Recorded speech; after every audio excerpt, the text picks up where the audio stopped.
इसका मतलब ये है कि ना संविधान में ना कानून में स्पेशल इंटेंसिव रिवीजन का कोई प्रावधान है।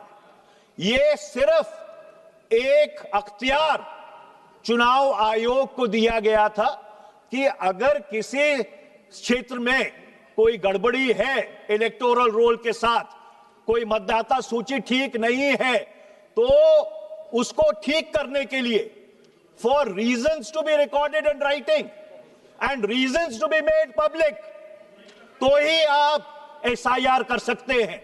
आप पूरे बिहार के लिए एसआईआर नहीं कर सकते, आप पूरे केरल के लिए एसआईआर नहीं कर सकते, आप पूरे पश्चिम बंगाल के लिए एसआईआर नहीं कर सकते।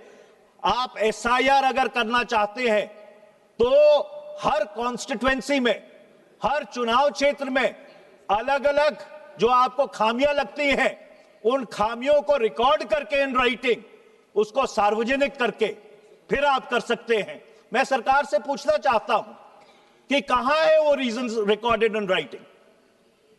सरकार को चुनाव आयोग से वो जो कारण है उनको अपने संज्ञान में लेकर सदन के पटल पर रखना चाहिए कि कौन सी कॉन्स्टिट्यूएंसी में, कौन सी चुनाव क्षेत्र में कहां पे गड़बड़ है, क्या कंप्लेंट चुनाव आयोग को मिली और उस कंप्लेंट के आधार पर क्या उन्होंने इंक्वायरी की, और क्या इंक्वायरी करने के बाद वो अगर इस निष्कर्ष पर पहुंचे हैं कि एसआईआर एक चुनाव क्षेत्र में होना चाहिए, तो उसके जो कारण है वो सार्वजनिक होने चाहिए। और दुर्भाग्यपूर्ण बात यह है कि इस बुनियादी प्रश्न के